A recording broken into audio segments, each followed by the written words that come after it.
शांति। ओम शांति। ओम शांति।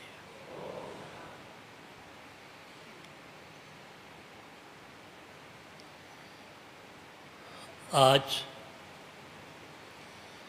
सभी कुमार भाइयों को देख करके बहुत बहुत खुशी हो रही है। क्यों? इतने सारे कुमार हैं। हमारी संस्था में तो 40,000 कुमार हैं। आपको मालूम हो? ऐसा कहते हैं, जो यूथ विंग वाले कहते हैं कि 40,000 कुमार हैं। देखो कितनी बड़ी बात है। विवेकानंद ने कहा था मुझे 10 कुमार दो, या कितने कहा था। यहाँ तो बाबा ने देखो कितने हज़ारों कुमार यानी ब्रह्मा कुमार बन गए हैं। केवल आप कुमार नहीं हो, परंतु ब्रह्मा कुमार हो, यानी ब्रह्मा मुख से पैदा हुए। ब्रह्मा मुख द्वारा जो ज्ञान दिया गया, उस ज्ञान को लेकर के कुमार से भी ब्रह्मा कुमार बन गए। साथ ब्रह्मा भी साथ लग गया। बहुत बड़ा सौभाग्य है, बहुत बड़ा सौभाग्य है। पद्मा पदम भाग्य है कि हमें ये भी खुशी है कि हम भी आपकी तरह कोई 20 साल के होंगे, कि 25 साल, कोई 30 साल के होंगे। हम तो 20 साल की एज में ज्ञान में आए, पढ़ते हुए पढ़ाई करते थे, तब ज्ञान में आपकी तरह आए थे। तो आज कितने हो गए? 60 साल बीत गए। तो अब भी कुमारी जीवन है। भले वानप्रस्थी हो गए, लेकिन है तो कुमारी जीवन। तो कुमार जीवन तो एक, मैं कहता हूँ, खुद ही उसको तो समझने की बात नहीं, वो खुद ही एक निश्चिंत जीवन है। बहुत कहना चाहिए, जो बाबा का कुमार और ब्रह्मा कुमार बन गया, वो बहुत बहुत बहुत भाग्यशाली है। हम बताएं आपको। एक इस जो आज टॉपिक है ना, कि बाप समान बेफिक्र बादशाह कैसे बने। दो इसमें 2 हिस्से हैं। एक है बाप समान बनना, तो बेफिक्र बन ही जाएंगे। अगर बाप समान बनेंगे तो बेफिक्र तो होंगे ही होंगे। और दूसरा है बेफिक्र बादशाह बने। और क्योंकि आजकल बादशाह बहुत है, बड़े बड़े chief minister, prime minister, president, कितने सारी दुनिया में है, लेकिन वो बेफिक्र नहीं है। वो तो फ़िक्रमंद है, उनको ताज तो पड़ा हुआ है नहीं रिस्पॉन्सिबिलिटी का, परंतु कांटों का ताज है। बाबा कहते हैं नहीं, मेरे जो बच्चे हैं, और विशेषकर कुमार, जिनको कोई लफड़ा नहीं, विचार करो, कोई बंधन नहीं, कोई रसिया नहीं, तो वो तो है ही बेफिक्र। बस कभी कभी कोई फ़िक्र हो जाए तो बेफिक्र, यदि फ़िक्र, आप फ़िक्र एक नेगेटिव शब्द है, और इसकी बजाय हम कहें सदा खुश रहे, अतीन्द्रिय सुख में रमण करते रहे। ये जैसे बाबा हमारे अतीन्द्रिय सुख में रमण करते थे, उनको कोई फ़िक्र नहीं था। मैं आपको सुनाता हूँ 2-4 बातें, आप जानते भी होंगे। देखो 1936-37 में जब बाबा ने प्रवेश किया, समझ रहे भाषा है मेरी।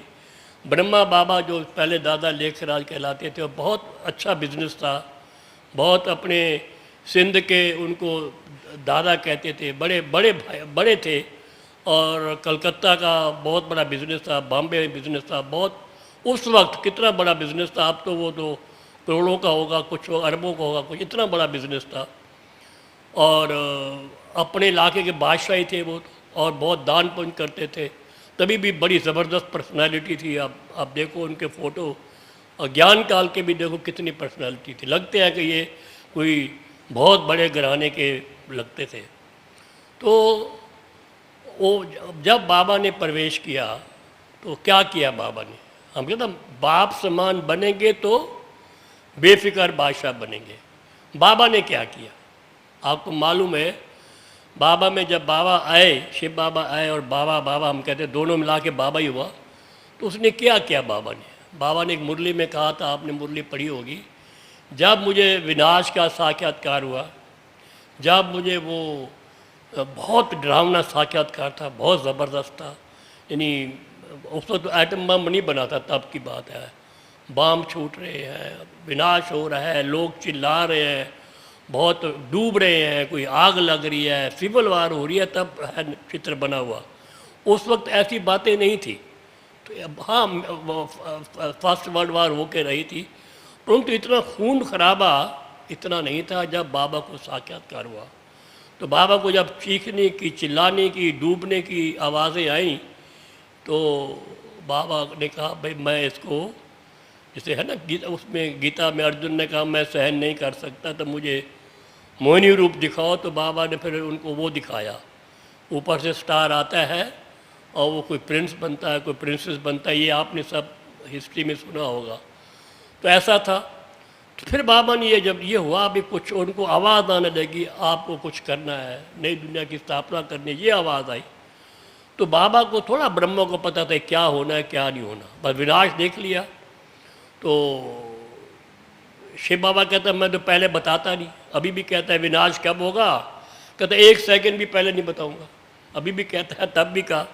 तब बाबा ने कहा विनाश तो सामने खड़ा है। ब्रह्मा बाबा को ऐसा साक्षात्कार हुआ तो उन्होंने क्या किया, एक मुरली में था कि बाबा को जब साक्षात्कार हुए, इतने डरावने, इतने वो अगले नई दुनिया की स्थापना होनी है, तो बाबा ने क्या किया, कितना बड़ा धंधा था उनका, वो समेट लिया। भागीदार को कहा कि इसको अब फिनिश करना है। सारा वो धन जो था, भागीदार ने कहा तुम भक्ति करो, मैं तुम्हें हर देता रहूँगा, साल साल का हिसाब। कहता नहीं, सारा धंधा छोड़ दिया और वो पैसा ज्ञान में लगा दिया। इतने कनेक्शन थे उनके, किनके, बाबा के राजाओं महाराजाओं से, नेपाल का राजा, इंदौर का, ये उदयपुर का, सभी राजाओं से कनेक्शन थे। क्वीन एलिजाबेथ से भी कनेक्शन था, वो भी आते थे, उनकी बहुत मशहूर दुकान थी, उससे आके वो ज्वेलरी लेते थे, उनसे भी कनेक्शन। सारे कनेक्शन तोड़ दिए। ये देखिए, वो भी छोड़ दिया, बिजनेस छोड़ दिया, ये भी छोड़ दिया। फिर क्या किया, अपने सारे परिवार को भी ज्ञान में लाए। ऐसा नहीं कि उनको ज्ञान में नहीं लाया, उनको कुछ दे दिया, कुछ नहीं, सारा परिवार ज्ञान, ओम मंडली स्थापना वो भी आ गए, यानी सब कुछ स्वाहा कर दिया इस यज्ञ की स्थापना में। बताइए उस वक्त तो, क्योंकि वो बाबा ने कहा था तुमको तो इस नई दुनिया की स्थापना करनी है। फिर बहुत समय बीता, फिर बाबा ने जब कहा ये तो टाइम जा रहा है, तो बाबा ने कहा कि ऐसा मैंने क्यों किया, why I did this thing, क्यों किया आप बताओ, बाबा ने ऐसा क्यों किया। अच्छा धंधा चलता रहता, काम होता रहता, यज्ञ चलता रहता। तो बाबा ने कहा मैंने ऐसे क्यों किया। मालूम है बाबा का क्या जवाब, तो खुद ही बाबा ने जवाब दिया, बच्चे मैंने इसलिए किया कि मुझे अंत में कुछ भी याद ना आए। ये बाबा के माँ वाक्य है, मुरली में ये भी बोला मैंने ऐसा किया। ओहो अभी तो बहुत नई दुनिया स्थापन करनी है, ये भी बाबा ने बोला था, बहुत टाइम लगेगा। बाबा ने कहा अभी 1.5 जन्म, अभी एक मुरली में था, एक की बजाय 1.5 जन्म भी लग सकता है।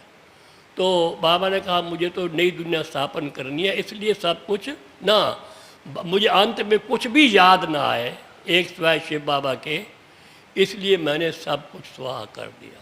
ये आप देखो मुरली में था। तो फिर क्या हुआ, जब बाबा पुरुषार्थ करते करते 69 18 जनवरी रात के कितने 8:30-9 बजे थे, पता नहीं पूरा टाइम नहीं मालूम, कोई लौकिक याद नहीं था, लौकिक था भी नहीं साथ। एक दादी थी और बाबा ने हाथ दिया, उड़ गया। जब बाबा को कहा सुबह दोपहर को कि आप उस वो बुलाएं, यानी डॉक्टर को बुलाएं, बाबा ने कहा नहीं मैं तो सर्जन के साथ। वो सर्जन याद था, यानी अंत में कोई भी लौकिक या अलौकिक कुछ भी याद नहीं, और बाबा अव्यक्त हो गए। ये था इतने समय का पुरुषार्थ। तो पहले पहले बाबा ने क्या स्टेप धारण किया आप देखिए। अब तो वो नहीं हो सकता, क्योंकि उस वक्त यज्ञ की स्थापना होनी थी, तो बाबा को सब कुछ करना पड़े। भले परिवार चला गया, कोई नहीं रहे कोई रहे, लेकिन बाबा ने उसके बाद कोई संबंध ऐसा, उसकी सेवा के लिए संबंध होगा लेकिन कोई संबंध नहीं था। तो पहला स्टेप तो बाबा ने ये किया कि क्या कहता है, बाबा गीता क्या कहती है, दे सह दे के सर्व संबंधों को भूल करके एक मुझे याद करो तो मैं तुम्हें सब पापों से मुक्त कर दूंगा। ये भगवान के महावाक्य है। और आप तो देखिए कुमार हैं, कोई बंधन नहीं, तो हमको ऐसा पुरुषार्थ करना है कि हमारे अभी कोई बंधन बढ़े नहीं। ये देख लीजिए बाबा के क्या महावाक्य। हम पहले वो कहते थे, मैं तो साफ कहता हूँ, पहले कहते थे कि 2 या 3 क्या बच्चे क्या तो कहते थे वो भाई हैं होते हैं अच्छे ऐसा कुछ। फिर कहा हम 2 हमारे 2, ये भी कहा उसने इन गवर्नमेंट ने। लेकिन बाबा का क्या कहता है, मैं एक हमारा एक चाहिए। अगर कोई कुमार एक है तो एक रहे, 2 होने का कभी संकल्प मात्र भी नहीं आना चाहिए। सुन लो, बाबा ने भी कहा है, अभी वाणी थी कभी कुंवारियों के लिए आज कहा ना, ये जो एक है वो एक रहे। चलो मानो गलती से 2 हो गए तो 2 से 3 तो होना ही नहीं है। मानो कोई तो गंधर्व विवाह करा देते हैं, होता ना कई दफ़ा, बाबा ने भी कई गंधर्व विवाह कराया, लेकिन जो 2 बनाए वो 2 से 3 नहीं हुए, फिर वो 2 ही रहे। वो पहले तो ये है कि हम एक हमारा एक। हम जब थे, हम बताए आपको क्लियर, हमारी सगाई हो चुकी थी। सगाई जानते ना आप, वो पहले एंगेजमेंट होती थी। हम इंजीनियरिंग में पढ़ते थे, पटियाला में पढ़ते थे इंजीनियरिंग में। तो हमारे अब जब ज्ञान में आ गए, हमारे पिताजी भी ज्ञान में आ गए, माताजी भी, लोग सारे ज्ञान में आ गए। वो बहुत बड़ी कहानी है। तो हमारी सगाई हो चुकी, पिताजी हमारे पास आए कि भाई आप अगर, हम तो सब ज्ञान में आ गए, वो तो वो कहेंगे शादी करो। मैंने कहा आप देख लो, हम तो शादी करके पवित्र रहेंगे, तो वो तो चाहते नहीं पवित्र रहना। तो हम क्या करें, आप देखो भगवान आया है, हमें निश्चय, आपको भी निश्चय, उसको थोड़ा थोड़ा भी नए नए थे, तो कैसे करेंगे। आप मानेंगे वो आंसू आ गए उसके, रोने लगे। क्योंकि क्या होता है दुनिया में, बिरादरी में बेइज्जती होगी, ये होगा वो होगा, कई बातें होती है। हमने कहा भी देखो हम तो क्या करेंगे, हमें ज्ञान मिला तो चलो करना है तो पवित्र, ऐसे मैंने कह दिया पवित्र रहेंगे। तो वो गए, उनको कहा, उनने कहा शायद नहाना धोना खाना पीना शुद्ध होगा। जब उनको मालूम पड़ा सारे इनके भाई भी ज्ञान में आएगा जो शादी की हुई है, वो शादी करने के बाद भी ऐसे रह रहे हैं जो शादी की हुई नहीं है। तो वो तो आश्चर्य है, ये कैसे, हम तो नहीं शादी करते, हम तो अपना तोड़ते, खुद ही वो तोड़ के चले गए। तो बाबा को पत्र लिखा, बाबा ने पता क्या कहा, पटियाला के कुमार बहुत बहादुर हैं, ऐसा बाबा ने मुरली में बोला। हम पटियाला में पढ़ते थे, भगवानो वाच कि ये कुमार बहुत बहादुर है जो तोड़ दिया इसे। अगर मैं उनके मोह में फंस जाता अपने लौकिक पिताजी के, तो क्या होता, आज हम कहाँ होते आप बताओ। एक भाई के मेरे इतने साल हो गया है, मैंने क्या कमाई की। मैंने कहा तुम्हें क्या पैसे चाहिए, कमाई क्या चाहिए, सर्विस करता है। अरे मैंने कहा अगर तुम होते ना बाहर, बाबा की छत्र छाया के बाहर होते, 2-4 बच्चे होते, वो इधर पकड़ता कभी इधर पकड़ता, तुम्हारी कोई वाइफ बीमार है कि बच्चा बीमार है कभी है, इसी चक्कर में तुम भी ख़त्म हो जाते। आप देखो क्या हालत है दुनिया की आज।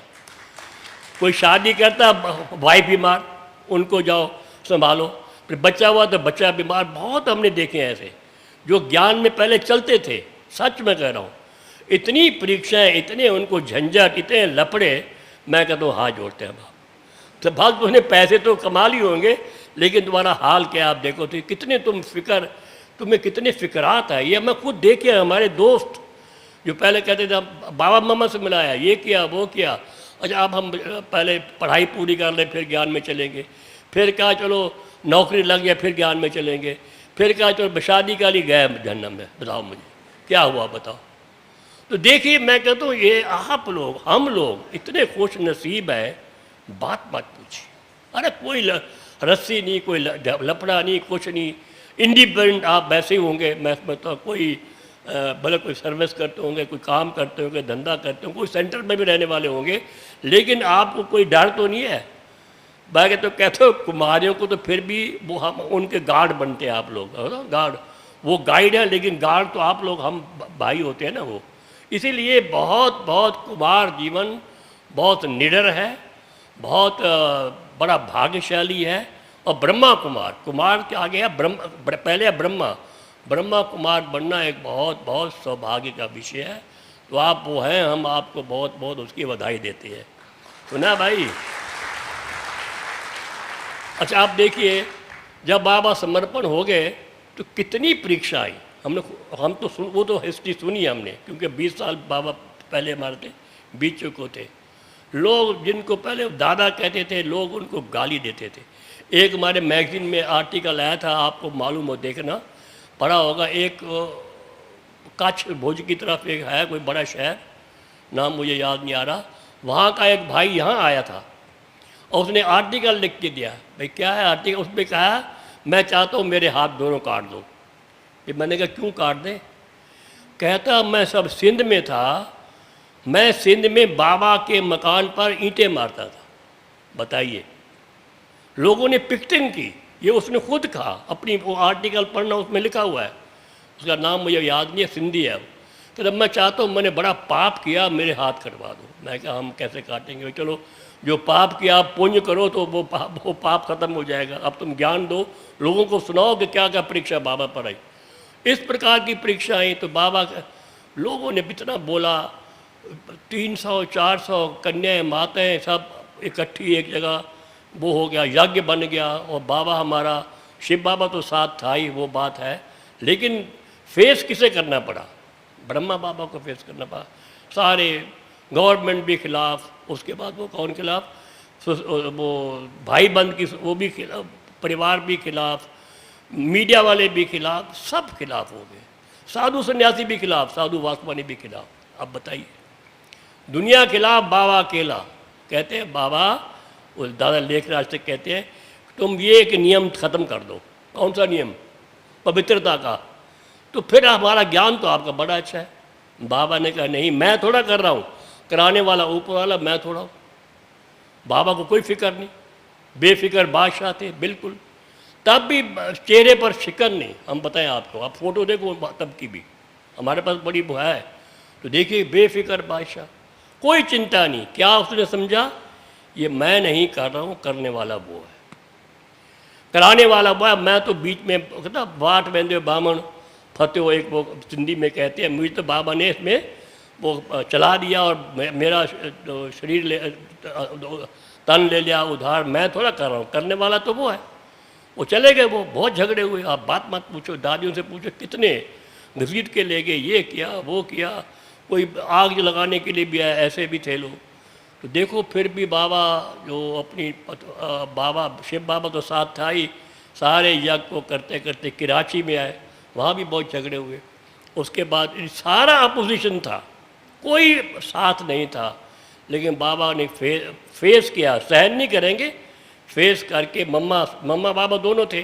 बाबा मम्मा को आगे रखते थे, बताओ, बाबा पीछे होते थे, बाबा मम्मा को आगे रखते थे। सारा हो गया, फिर आए यहाँ पर आए, ये माउंट आबू में आए, फिर सेवा स्थान स्थापन हुए। हमें पता है जब सेवा स्थान खोल रहे थे तब भी बड़े झगड़े हुए। हमने कुरुक्षेत्र में सेंटर खोला, अब वो बहनों को निमंत्रण दिया, अभी बहनें आ रही थी जा रही थी, हम मकान लिया, मकान वाले कहना खाली करो। मैंने क्यों, क्या बात है? वो हमारे जान पहचान का था। कहता ये तो वही सिंध वाले हैं। मैं कहा हैं तो सिंध वाले भाई।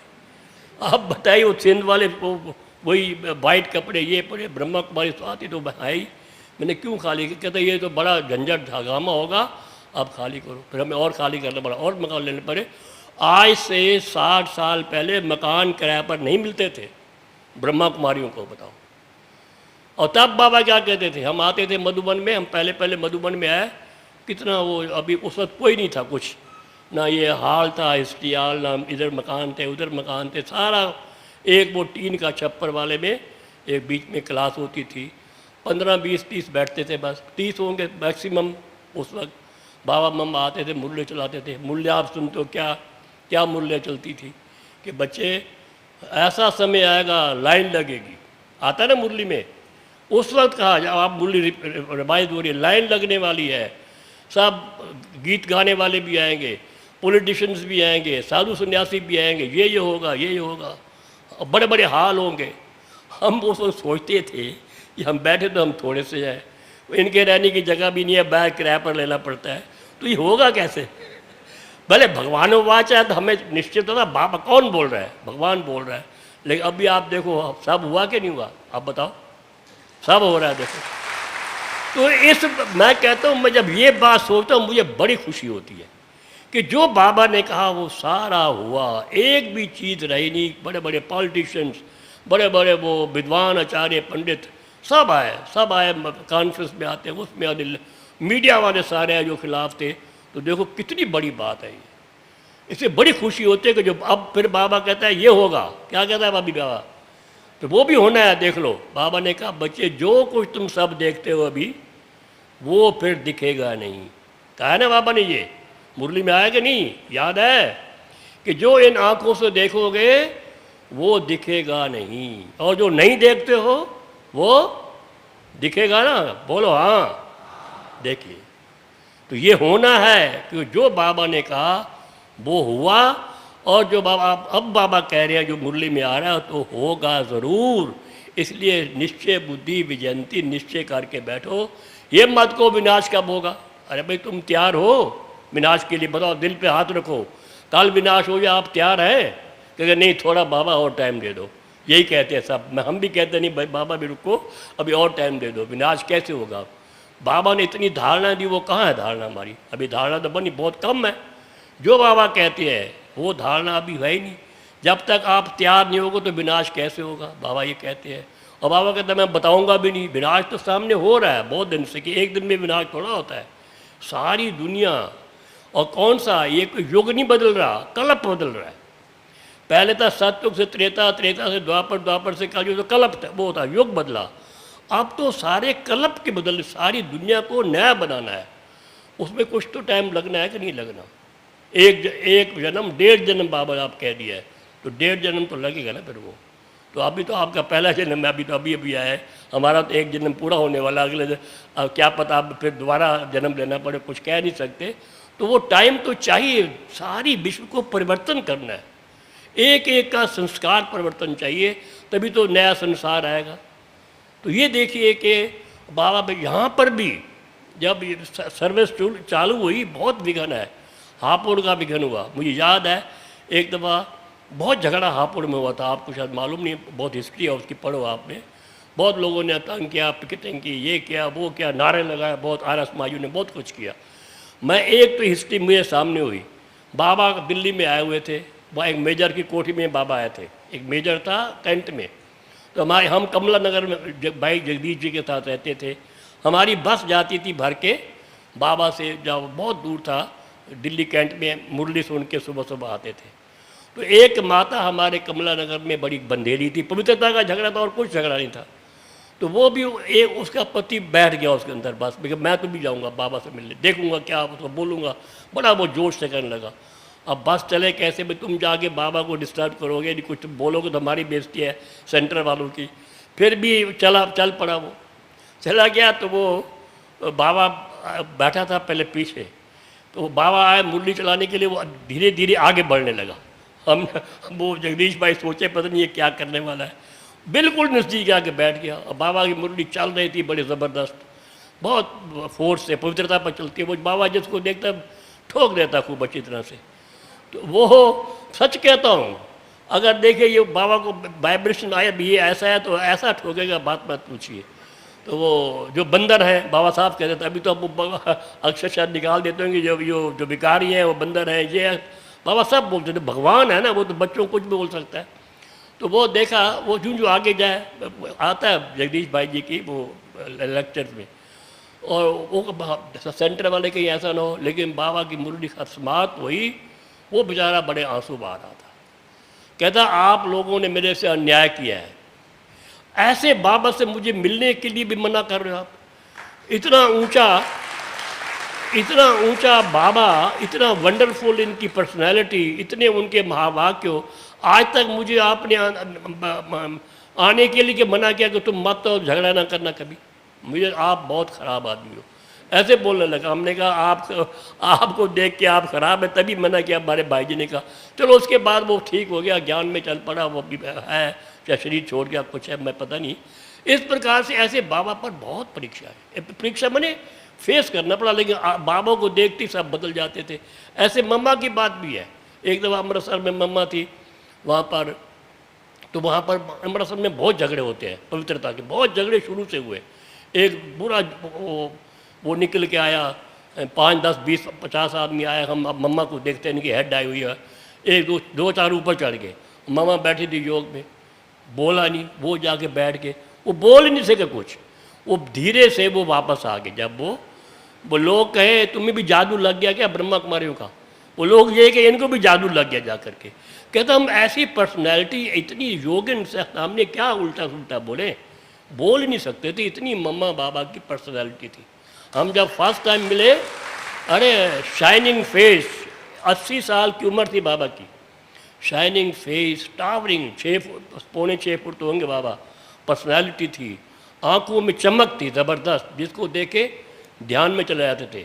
बहुत हमारे परिवार के लोग भी, हमारे लोग के पिताजी बहुत ध्यान में गए। तो इस प्रकार से बाबा की पर्सनैलिटी को देख करके बिना बोले ही लोगों की सेवा हो जाती थी। लेकिन बाबा के कितने भी लोग हैं, बाबा ने कभी उनको ये नहीं कहा कि ये ख़राब हैं या ये ऐसे हैं, ये ऐसे हैं। बताएं, एक दफ़ा कलकत्ता में वो निकला, क्या कहते हैं, अखबार में निकाला एक ने, ये ब्रह्मा कुमारी का हेड दादा लिख रहा है, पता क्या लिखा, ये साइकिल की दुकान थी, पंक्चर लगाते थे। अब बताइए, ये उल्टे आदमी ने लिखा। हमारे वकील थे कानपुर के, कहता हम इस पर केस करते हैं, इसने बाबा की बेइज्जती की है। अखबार विश्वामित्र अखबार था। तो बाबा ने कहा बच्चे केस मत करो। बाप कैसे अपने बच्चों पर केस कर सकता है? तो मतलब कहने का ये, बाबा ने उसको क्षमा किया, कहता ठीक है आज नहीं तो कल है तो मेरा बच्चा ना, फिर ज्ञान में आएगा, फिर सुनेगा देखो मैंने कितनी भूल की। इस प्रकार से बाबा के पास कितनी भी परीक्षा आई, कितना भी आया, लेकिन ही वाज बेफिक्र बादशाह। बिल्कुल क्यों था बेफिक्र बादशाह, आप सोचो। उनको कैसे, एक तो पहले अपने सब निछावर कर दिया, उसका कहता मेरा तो अपना कुछ है नहीं, काम किसका है, काम तो ये शिव बाबा का है, तो मैं फिक्र में रहूं। करण करावन हो रहा है। आपको एक और बात सुनाते हैं, जब यहाँ बाबा आए, यहाँ पर माउंट आबू में आए, सारा पैसा तो किराए में लग गया, गाड़ी में आए, इतने 300-400 लोगों को लेके आए।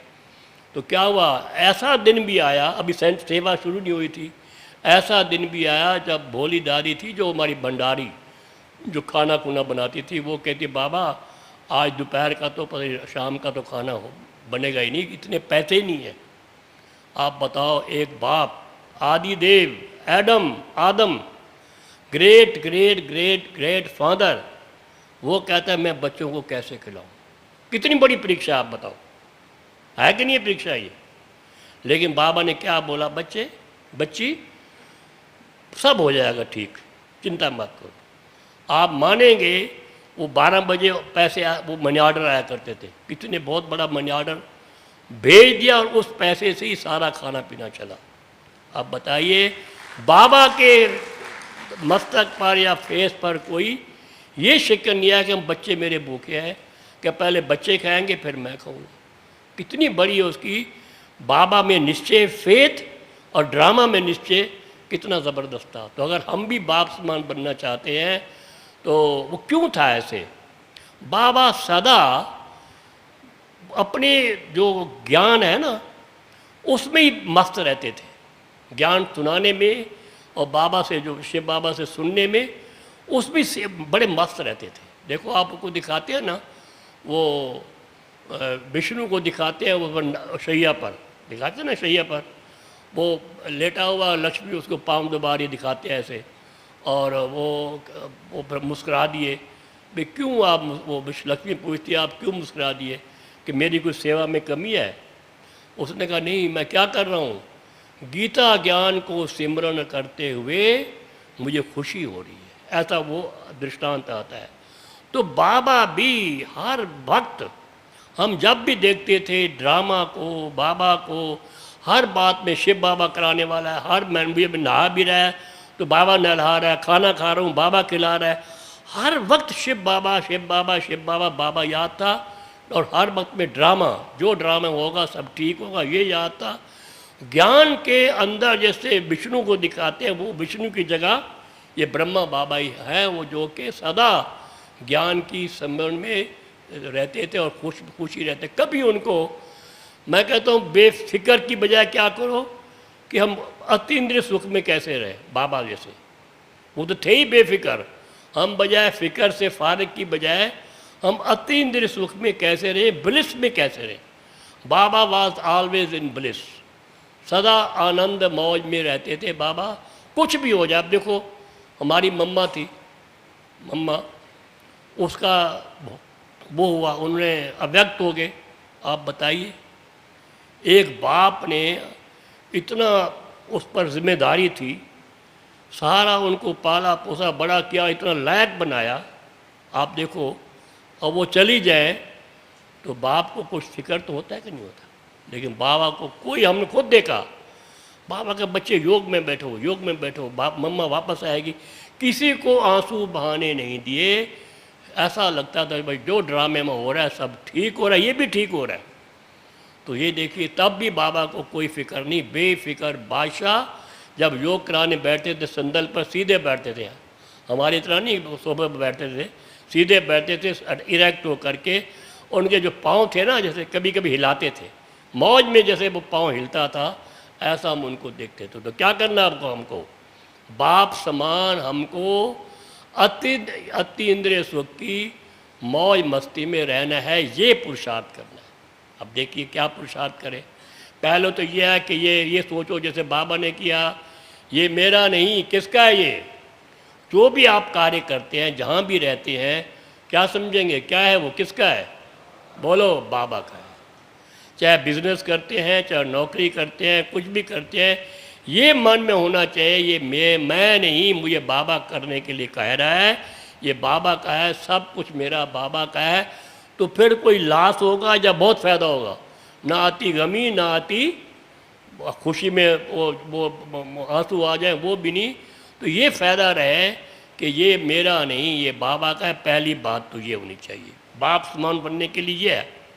देखो बाबा क्या बन गए, बाप समान फरिश्ता ना, वो कर्मातीत फरिश्ता बन गए ना। अभी क्या कहेंगे, बाबा क्या बन गए, कर्मातीत फरिश्ता बन के चल पड़े, अव्यक्त हो गए। कितने साल बाबा के अंदर बाबा था, आप बताओ। मैं कई दफ़ा सोचता हूँ, ब्रह्मा बाबा की आत्मा के साथ शिव बाबा की आत्मा भी पास पास थी, और जैसा संग वैसा रंग, तो वैसे लग जाएगा। तो देखो उनको तब भी, अभी भी बाप दादा साथ शिव बाबा, वो भी साथ आते हैं। देखो अभी भी संग कितने साल है, बताओ।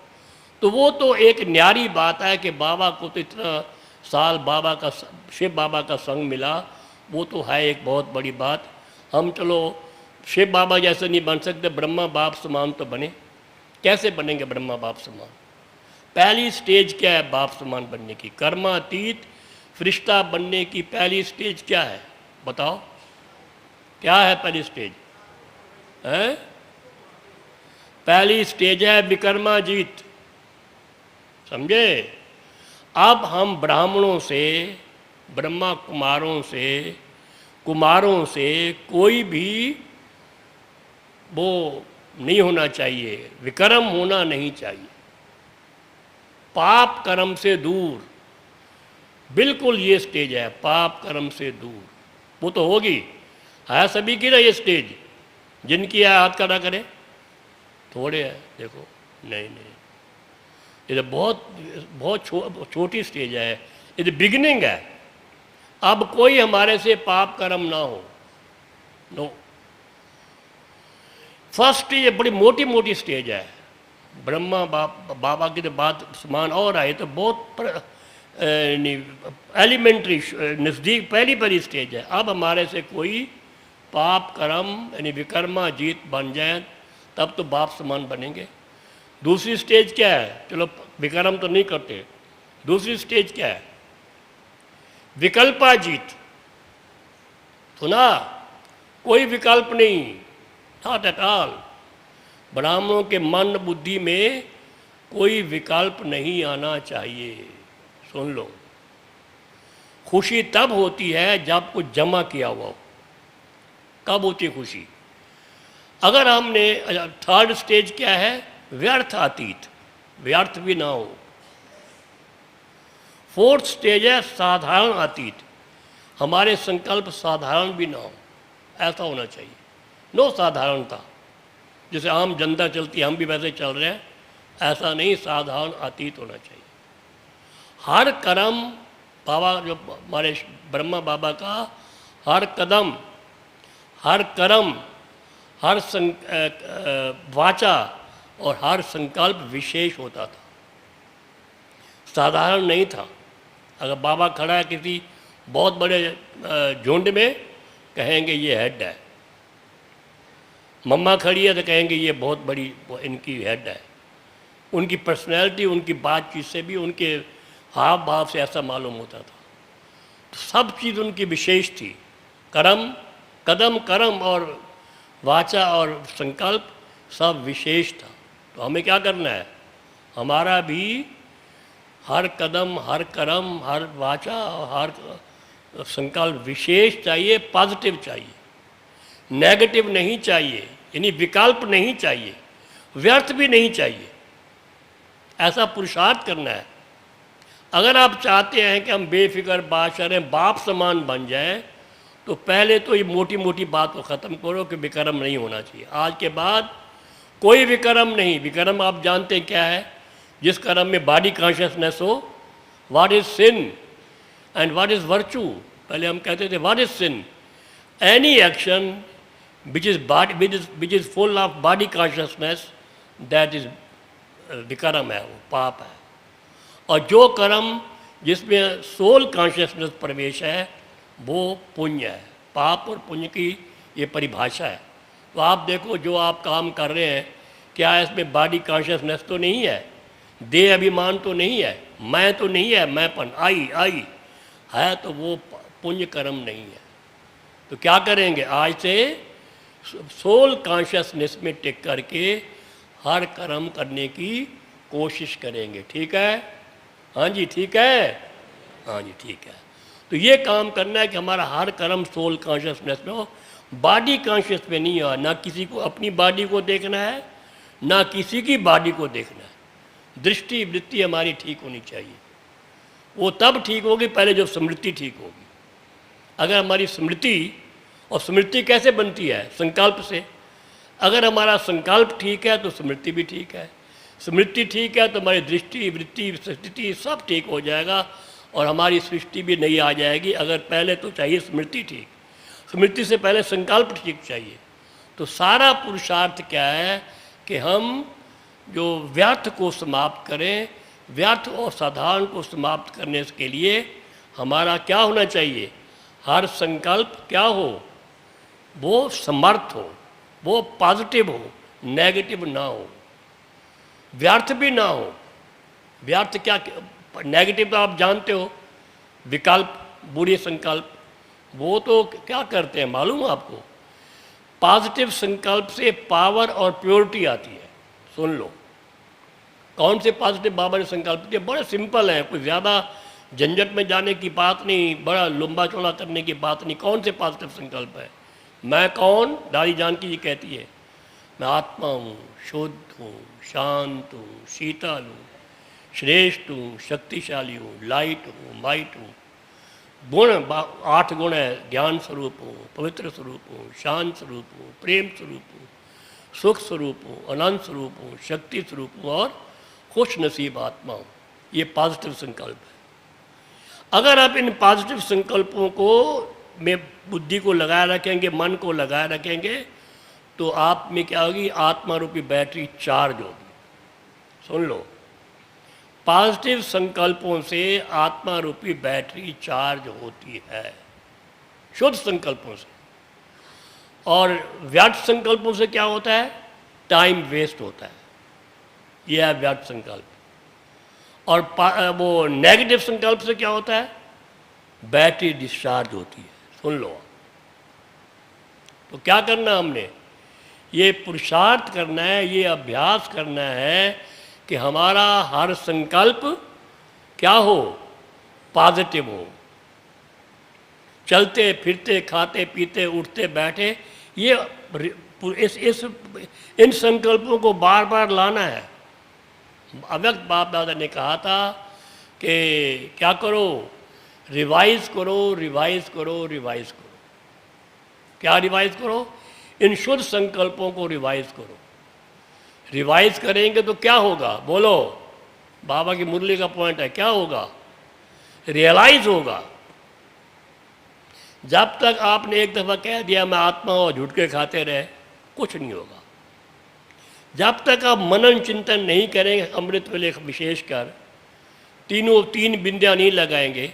और बाबा ने कहा 5 स्वरूपों को याद करो, उसमें चक्कर भी आ गया, आत्मा भी आ गया, परम धाम भी आ गया, बाबा भी आ गया, अपने गुण भी आ गए, बाबा का गुण भी आ गया, पूज्य स्वरूप भी आ गया, ब्राह्मण भी आ गए, फरिश्ता रूप भी आ गया, सब कुछ उस 5 स्वरूपों में आ जाता है।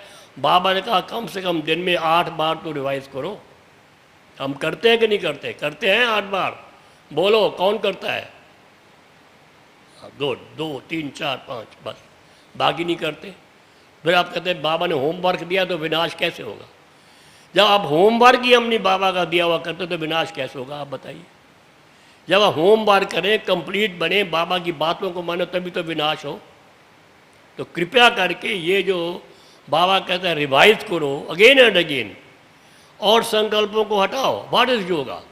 योग किसे कहते हैं? योग माने व्यर्थ और दूसरे संकल्पों को हटा करके इन शुद्ध संकल्प में रमण करते चलो। मैं आत्मा हूँ, शुद्ध हूँ, बाबा का हूँ, परम धाम का वासी हूँ, फरिश्ता हूँ, ब्राह्मण हूँ, देवता बनने वाला हूँ। ये सब बातों को याद करना, संकल्प में लाना, यही तो शुद्ध संकल्प है। इससे आत्मा में पावर आएगी, आत्मा की बैटरी चार्ज होगी। अगर उल्टे संकल्प आएंगे, जो किया करा वो भी डिस्चार्ज हो जाएगा। इसलिए बी फियरफुल, और शुद्ध संकल्पों से डरो, मत आने दो। Don't let come in your mind, उनको मन में मत आने दो। आए तो हटाओ जल्दी। ओहो मेरा नुकसान हो रहा है, ऐसा होना चाहिए। बिल्कुल मत आने दो अशुद्ध संकल्पों को, उससे नुकसान हो रहा है, उसको लॉन्ग रोप मत दो, फट ख़त्म करो वहीं का वहीं। और फिर शुद्ध संकल्पों को रिप्लेस करो। मैं कौन, मैं किसका, मैं कहाँ का। इससे वास्तव में क्या है, पावर भी आएगी, प्योरिटी भी आएगी। ये देख लीजिए हमारे, आप देखो बाबा तो यही सिखाते थे कि योगा मीन्स सिमर सिमर सुख पाओ। कहते ना बाबा, क्या कोई बोलना तो ना बाबा बाबा, यानी मन में, उसमें स्मृति में बार बार यही चीज़ है, मैं कौन हूँ, मैं किसका हूँ, कहाँ का हूँ। चिश्ती चक्कर याद है, कुछ तो करो। बाबा कह रहे बोले चलो 8 घंटे नहीं कर सकते 4 घंटे करो, 4 घंटे नहीं कर सकते 2 घंटे। बाबा कहता है करो। बाबा लॉन्ग रोप देता है, 2 घंटे, 1 घड़ी आधी की पुनः कुछ तो करो, बाबा कहते हैं। इतना बाबा देता है हमको, बड़ी देता है। इस प्रकार से अगर हम शुद्ध संकल्पों में रमण करते चलेंगे, और सबसे बड़ी बात यह है, हम सभी ब्लिस कब मिलती है? आज मुरली में था, आज मुरली में बाबा ने कहा ब्लिस कब मिलेगी? जब हम बैलेंस रखेंगे। ये सुन लीजिए, किस चीज़ का बैलेंस? हमारे 4 सब्जेक्ट्स हैं, है ना, 4 सब्जेक्ट्स। ज्ञान है, दूसरा योग है, तीसरी धारणा, चौथा सेवा है। तो कुमारों को चारों सब्जेक्ट का बैलेंस रखना चाहिए। बैलेंस, आप देखो बैलेंस है कि नहीं है। बगैर बैलेंस के ब्लिस नहीं मिल सकती। और ब्लिसफुल लाइफ हो जैसे बाबा की थी, आनंदमय अत्यंत सुख में हम रमन करते चले, स्वयं बैलेंस के नहीं हो सकता। आप देखिए, आपको सेवा करनी है और मुरली मिस करो, नो नॉट एट ऑल। मुरली ज़रूर सुननी है, यह ज्ञान का। मुरली क्या है? बाबा के ज्ञान की माला है, ज्ञान के पॉइंट्स हैं। कितने मज़ा आता है सुन के। बड़े पुरानी मुरली रिपीट हो रही है, सुन के आनंद होता है। कितनी नई नई बातें मैं सुनाता हूँ, आपको याद होंगी। बाबा ने क्या कहा, कितना वंडरफुल ज्ञान है। हम बताएं आपको, बहुत वंडरफुल। हम तो ज्ञान से आए, किसी के टोली कराने से नहीं आए, ज्ञान से हम आए। ज्ञान है कितना वंडरफुल है, कितना रैशनल है, कितना एक्सपीरियंसेबल है, कितना प्रैक्टिकेबल है। बहुत सुंदर ज्ञान है। आत्मा का, परमात्मा का, सृष्टि चक्र का, वो ज्ञान को स्टडी करना चाहिए। तो क्या है, देखिए अभी मुरली में आया था, बच्चे दुनिया वाले क्या कहते हैं कि ये महाभारत द्वापर में हुई और रामायण कब हुई, कब कहते हैं, वो क्या कहते हैं, त्रेता में हुई। और बाबा ने पता क्या कहा था, याद है किसी को? बाबा ने कहा रामायण चल रही है, महाभारत होगी तो रामायण खत्म होगी। देखो आप याद पर मुरली में था, तो आप बताइए कहाँ वो क्या कहते हैं, रामायण हुआ, रावण था उठा के ले गया, सीता को ले गया, वो क्या लक्ष्मण मूर्छित हुआ, हनुमान आया उठा, क्या क्या बातें बताई हैं। और बाबा ने एक लाइन बोली, बच्चे रावण तो 10 सिर वाला कभी था ही नहीं, सारी रामायण खत्म कर दी। बोलो कि तो कौन कह सकता है ये बात? ऑल माइटी अथॉरिटी, दुनिया सारी मानती है, वो करती है रामायण की, वो रोते हैं, वो सीता चुराएगी, अशोक वाटिका में गई, ये वो इतना रोते हैं, माताएं देखो हर रामलीला मैदान, ये मैदान, कितना वो है, आडम्बर नहीं कहूँगा, है ना ये बात। तो बाबा ने एक ही सेंटेंस बोला, बच्चे कभी 10 सिर वाला कोई होता है क्या इंसान? और राम किसे से चुराएगा वो? आज किसी स्त्री को हाथ लगाओ तो क्या हालत करते हैं, तो राम किसे चुराएगा, तो वो राजा कैसे कर सकता है ये? तो सारी रामायण को बदल दिया। अब फिर देखो कितना वंडरफुल बात है। फिर बाबा ने कहा महाभारत ये था, भीष्म पितामह था, 5 कौरव थे, 5 पांडव थे, कौरवों के 100 थे पुत्र, ये मारा मारी, ये वो दुशासन, द्रोणाचार्य, ये तीर छोड़ा, उसने तीर छोड़ा, सब कहते हैं ना। बहुत महाभारत होती थी, सब दरवाजे वो गलियाँ सूनी हो जाती थी, बड़े लोग खुश होते थे। अब बताओ बाबा ने क्या क्या, बच्चे क्या गीता ज्ञान तो मैंने दिया, वो भी सत्य के कलयुग के अंत में दिया, वो कहते हैं द्वापर के अंत में दिया। आप बताइए कितना वंडरफुल ज्ञान है, बताइए, सोचो आप। हम जब आए पतित पावनी गंगा नहीं, बिल्कुल ठीक, परमात्मा सर्वव्यापी नहीं, बिल्कुल ठीक, कोई प्रश्न उठाए नहीं, सब बिल्कुल लगता था हमने पहले ज्ञान सुना हुआ, इतना फीलिंग आती थी। एक दफ़ा मम्मा से लोगों ने प्रश्न किया, एक विद्वत मंडी बैठी थी, रमेश जी उनको मिलाने के लिए, वो मिलने आया मम्मा से। मम्मा से उन्होंने प्रश्न पूछा, पूना की या बम्बे की बात है, कि मम्मा आपका गीता ज्ञान के बारे में क्या, महाभारत के बारे में क्या वो है, व्यू है?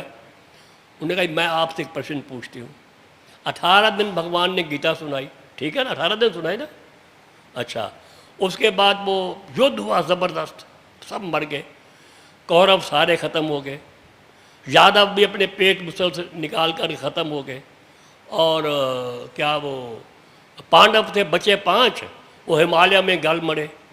तो क्या रिजल्ट हुआ गीता का, ज्ञान का और महाभारत का रिजल्ट क्या निकला? आप विचारो, आप मुझे बताओ, आपका व्यू क्या है? What happened after Gita? और ही द्वापर के बाद तो कल योग आ गया, और ही वो हो गया, बुराई होगी और ही हिंसा बहुत होगी। तो आप मुझे बताओ, सब चुप हो गए। वो देखो कितना सुंदर बाबा ने ज्ञान दिया है। इससे निश्चय होता है कि हमें रोज़ मुरली सुननी चाहिए, कभी मिस नहीं करनी चाहिए। चाहे कुमारों को कितना भी काम हो, वो काम का आगे पीछे करके मुरली के टाइम क्लास में बैठना बहुत ज़रूरी है। सुनना, अगर चलो किसी तरह मिस भी हो जाती, सुनना बहुत ज़रूरी है, मिस नहीं करनी। देखो उस दिन बाबा ने कहा, मुझे हम तो याद कर करके बड़ी खुशी होती है। वो दिखाते हैं ना रामायण में, जनक ने हल चलाया, वो मटका निकला, वो फूटा, तो क्या निकली? सीता निकली। बाबा ने कहा देखो बच्चे, क्या ये पाप का घड़ा ख़त्म होगा, टूटेगा तो क्या निकलेगी? लक्ष्मी निकलेगी, और फिर त्रेता में सीता भी होगी। ये बाबा ने कहा। कितनी बातें बाबा की वंडरफुल है। कौन कहने वाला है? भगवान स्वयं कह रहा है। उस दिन कहा देखो भगत लोग सूर्य को पानी देते हैं, और अनजान भगत हैं, उनको पता नहीं सूर्य हमको पानी देता है। अब देखो कितनी अच्छी अच्छी बाबा बातें सुनाते हैं। ये बातें सुन सुन कर, लिख करके आपको, हम सभी को हर्षित होना चाहिए ज्ञान से। ये देखो, ये हम कहते हैं ना, बेफिक्र तब होंगे जब ये ज्ञान का स्मरण करेंगे, ज्ञान को बार बार रिवाइज कर लेंगे, मुरली बार बार पढ़ेंगे, उनको मंथन करेंगे, तभी तो बेफिक्र बादशाह बनेंगे। बाबा कैसे थे? क्योंकि वो मनन, इसमें ज्ञान के, अभी कहते मैं भी करता हूँ, शिव बाबा तो बोलता है, लेकिन मैं भी मुरली थोड़ा मिस करता हूँ। सबसे पहले मेरे ज्ञान सुनते अंत तक। रात जब बाबा व्यक्त हुए उससे 2-3 घंटे पहले मुरली मिस नहीं की। बाबा ने आकर के मुरली चलाई, और कितनी वंडरफुल बातें उस दिन सुनाई। आप बातें कभी बाबा ने मुरली मिस नहीं की। बीमार भी होंगे तो बाबा उनसे लिखवाते। कहने का मतलब है पहली बात तो कुमारों को मुरली कभी मिस नहीं करनी चाहिए। ठीक है, हाँ या ना? हाँ बिल्कुल ठीक, कभी नहीं मिस करनी। और योग में भी फर्स्ट सब्जेक्ट ज्ञान। ज्ञान को और कोई किताबें रखनी चाहिए, स्टूडेंट लाइफ होनी चाहिए, कोई पढ़ना चाहिए, कोई मैगजीन पढ़ना चाहिए। मैगजीन सब पढ़ते हैं हिंदी की कि नहीं? पढ़ते हैं, पढ़ना चाहिए। बहुत नई नई टॉपिक्स, बहुत नए नए अनुभव आते हैं, बड़े रमणीक होते हैं, वो पढ़ना चाहिए। अपने घर में या जहाँ रहते तो कुछ 2 4 5 पुस्तकें होनी चाहिए। तो इस प्रकार से स्टूडेंट लाइफ होनी चाहिए। स्टूडेंट लाइफ ही बेफिक्र होती है। आई एम स्टूडेंट, बाबा बैठा है मैं तो बेफिक्र हूँ। समझे? एक तो ज्ञान पर पूरा ध्यान देना चाहिए, दूसरा योग पर भी। याद मैंने बताया क्या है, चलो बिंदु बन के बिंदु को नहीं याद करते, कोई बात नहीं है, वो कभी कभी होती याद, या बड़ा पुरुषार्थ करना पड़ता। मनन चिंतन तो कर सकते हैं ना, मैं आत्मा हूँ, शोध दूँ, बार बार रिवाइज करते रहो और कोई संकल्प मत आने दो। ये तो बड़ा इजी है। चलो अब अग्नि प्रज्वलित ले, कुछ तो आ जाएगा, कुछ ना कुछ तो सेक आ जाएगा, कुछ हमारे विक्रम तो बचेंगे, विक्रम से बच जाएंगे, कुछ विक्रम भी विनाश होंगे। क्योंकि जैसा संकल्प वैसी स्मृति, वैसी वृत्ति, वैसी दृष्टि वृत्ति, सब उसके बाद ही हमारा सब कुछ होता है। संस्कार भी तब हमारे चेंज होते हैं जब लगातार हमारे अंदर शुद्ध संकल्प हो। संस्कारों में से संकल्प निकलता है, जैसा संस्कार वैसा संकल्प।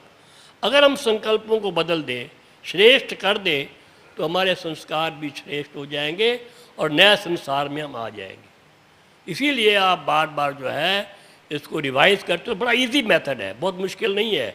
और सब हटाओ, इन शुद्ध संकल्पों को लाओ, शुद्ध संकल्पों को लाओ। फिर बाबा को भी देखो परम धाम में, उसको बुद्धि द्वारा देखो और मन द्वारा संकल्प। ऑटोमेटिक आप देखते जाएंगे तो बड़ी आपको खुशी भी होगी, प्रसन्नता भी होगी, और आप उसमें विक्रम भी विनाश होंगे। जैसा कहा चित्र वैसा चरित्र, जैसा मन में आप चित्र बनाओगे वैसा आपका चरित्र बनेगा, वैसे आप में लाओ। यही मैं कह रहा था, याद का अभ्यास करना है, उसका भी बैलेंस। फिर दैवी गुणों की धारणा भी करनी है, पवित्रता उसमें मुख्य है। और औरों का सम्मान, किसी के अवगुणों को मत देखना, सबके गुण उठाना, ये दैवी गुण है, उसका भी अपने में अपनाने हैं। और सेवा जो भी मिले अवश्य करनी है। ये मत कहो कि मुझे ये सेवा मिले, वो सेवा नहीं चाहिए, ये चाहिए। झाड़ू लगाना पड़े भी लगाना चाहिए। हम बताएं, हम जब ज्ञान में आए तो हम भी दरिया उठाते थे, जब सब करते थे। क्योंकि हम क्या है, हम बड़े बड़े देखो, हमारे वो कोई बालू भाई है, आत्म प्रकाश भाई, कितनी डिग्री वाले क्या करते हैं, कोई टोली बनाता है, कोई टोली बांटता है, कोई किचन में है। तो ये तो नहीं कहा कि हम ये नहीं करें, हम तो बड़े पढ़े लिखे हैं। वी आर, बाबा कहता है I am your obedient servant. क्या बाबा कहता है? बच्चों कहता है मैं आपका ओबीडियंट सर्वेंट हूँ। तो हम कौन है?